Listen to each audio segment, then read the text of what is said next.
Hay algo maravilloso que sucede cuando Jesús entrega su vida en el madero, un sacrificio perfecto, una redención perfecta. Escuche lo que dice Colosenses capítulo 2, verso 13 al verso 15, dice la Escritura: y a vosotros, a usted, a mí y a vosotros, estando muertos en pecados y en la incircuncisión de vuestra carne, os dio vida juntamente con Él, perdonándoos todos los pecados, anulando el acta de los decretos que había contra nosotros, que nos era contraria, quitándola de en medio y triunfando sobre ellos en la cruz. Escúcheme, el primer efecto positivo que recibimos de la muerte de Jesús es que Él nos resucitó. ¿Y sabe por qué nos resucitó? Porque estábamos muertos. O sea, éramos así como una especie de zombies. Espiritualmente estábamos muertos. Si no hubiésemos estado muertos, no habría necesidad de resucitarnos. Pero usted y yo, en nuestra vida natural, estábamos muertos espiritualmente para el Señor. Antes de que usted viniera a Cristo, amado hermano, estaba muerto a las cosas de Dios, muerto a la vida espiritual, muerto al reino de los cielos. Y no había nada que pudiese solucionar ese problema. No existía nada que usted y yo pudiéramos hacer para cambiar nuestra situación. Nada de lo que hacíamos en el mundo podía agradar el corazón de Dios. Esas eran las consecuencias de nuestros errores, de nuestros pecados. No había en nosotros el deseo de buscar a Dios y no podíamos hacerlo tampoco porque no teníamos vida espiritual que nos conectara con el Rey de Reyes y Señor de Señores. Dice la Escritura que Jesús nos dio vida, que Él nos resucitó.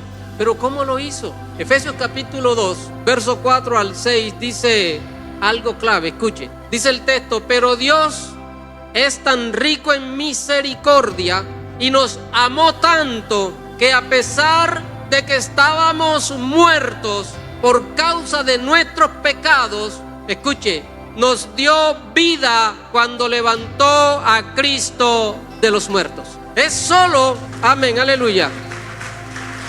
Continúa diciendo: es solo por la gracia de Dios que ustedes han sido salvados, pues nos levantó de los muertos junto con Cristo y nos sentó con Él en los lugares celestiales, porque estamos unidos a Cristo. Ahora, ¿cómo o quién produjo esa resurrección en Jesús?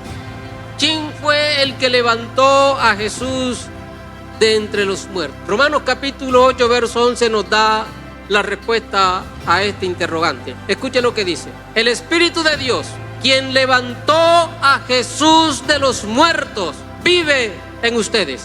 Esto es algo maravilloso, querido hermano. El Señor nos dice que el que levantó a Cristo de entre los muertos ahora vive en nosotros. El poder que resucitó a Cristo, ahora ese poder también está en nosotros. El Espíritu Santo del Dios Altísimo hoy se mueve en medio de la iglesia. El Espíritu de Dios, quien levantó a Jesús de los muertos, vive en ustedes. Y así, escuche bien, como Dios levantó a Cristo Jesús de los muertos, Él dará vida a sus cuerpos mortales mediante el mismo Espíritu que vive en ustedes. El Espíritu Santo fue quien resucitó a Cristo. Y dice el texto que ese mismo Espíritu también nos va a levantar a nosotros, también nos resucitará. Los que antes estábamos muertos, los que antes no teníamos vida, hoy gozamos de vida, hoy gozamos de plenitud, porque el Espíritu Santo está con nosotros. ¿Y sabe cuándo se produce esa resurrección? Cuando usted toma la decisión, cuando usted escucha y acepta el llamado del Señor, cuando usted escucha la voz de Dios hablando a su corazón y le dice: Señor, yo necesito cambiar de vida. Yo necesito arrepentirme de mis errores. Yo necesito arrepentirme de mis pecados.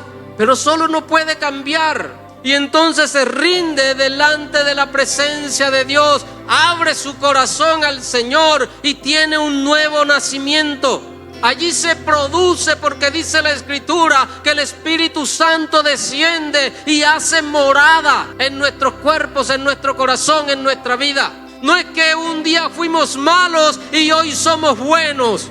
Lo que sucede es que un día estábamos muertos en nuestros pecados y hoy tenemos vida a través del Espíritu Santo de Dios. Escúcheme, la religión no puede, por mucho que quiera, la religión no puede darle vida al ser humano. La ciencia y la medicina no puede darle vida o volver a la vida a una persona muerta. Las tradiciones, las costumbres, por muy antiguas que sean y por muy buenas que parezcan, y para muchos de pronto eso es maravilloso, pero nada de eso puede cambiar y transformar el corazón del ser humano. El único que puede darnos vida, que puede cambiarnos y que puede transformarnos es el Rey de Reyes y Señor de Señores, a través del poder de su Espíritu Santo. Dele la gloria, dele la honra. El segundo efecto que recibimos de la muerte de Jesús en la cruz es que dice el texto que Él anuló el acta de los decretos que era contra nosotros. Ahora, no es que el Señor con su muerte en la cruz haya invalidado la ley de los 10 mandamientos, como muchos consideran que ya no es necesario. No está hablando de la ley de los 10 mandamientos, sino del acta de los decretos que nos era contraria. La palabra acta en griego es keirografón, y este era el término que se usaba como un pagaré. Cuando usted va a prestar un dinero, tiene que firmar un pagaré, un acta, donde conste que usted tiene esa deuda y que tiene que pagar esa deuda. Y eso significa la obligación legal promulgada como decreto. Escúcheme, cuando el presidente de la República firma un decreto, eso se tiene que cumplir, porque es un decreto presidencial. Así que esa acta que había contra nosotros era algo así como un decreto que se tenía que cumplir. Y ese decreto decía que estábamos destituidos de la gloria de Dios, que estábamos muertos en delitos y pecados. Así que la muerte de Jesús en la cruz significa para nosotros esta gran bendición: que todos nuestros errores, que todos nuestros pecados, que todas las faltas y transgresiones que hemos hecho murieron con Cristo en la cruz del Calvario. Usted y yo no podíamos cancelar esa deuda, ¿sí sabía? Pero dice la Escritura que Jesús allí en el Calvario quitó, removió, desapareció el acta de los decretos. Nuestras transgresiones, nuestros pecados, la quitó de en medio y la clavó en la cruz. Escúcheme, hermano, el acta clavada en la cruz significa que no son nuestros actos los que nos llevan al cielo, que no son nuestras buenas obras, que no es nuestra permanencia en la iglesia asistiendo a los servicios. Lo que quitó el acta, lo que quitó nuestros pecados, es el sacrificio perfecto que Jesús hizo en la cruz del Calvario. Y cuando usted necesita perdón, usted no puede ir a otro lugar, porque no hay otro lugar, no hay otra forma. La única forma de que nuestros pecados sean perdonados es cuando venimos a la presencia del Señor, cuando creemos en su sacrificio. Todos nuestros pecados fueron clavados allí en la cruz. Él nos dio vida cuando estábamos muertos, pero también Él anula el acta de los decretos que nos era contraria.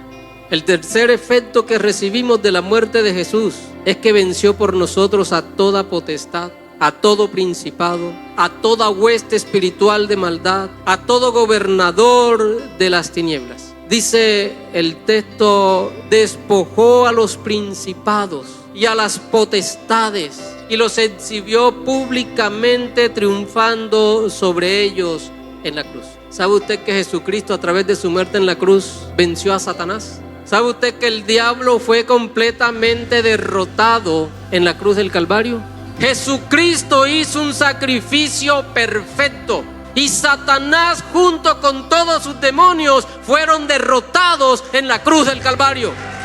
Alábele, hermano, dele la gloria. Estos principados y potestades se refieren a los poderes de las tinieblas, a los poderes satánicos que nos mantenían esclavizados. Ahora, Satanás y todos sus demonios sufrieron un golpe decisivo. Fueron derrotados cuando Cristo murió allí en la cruz.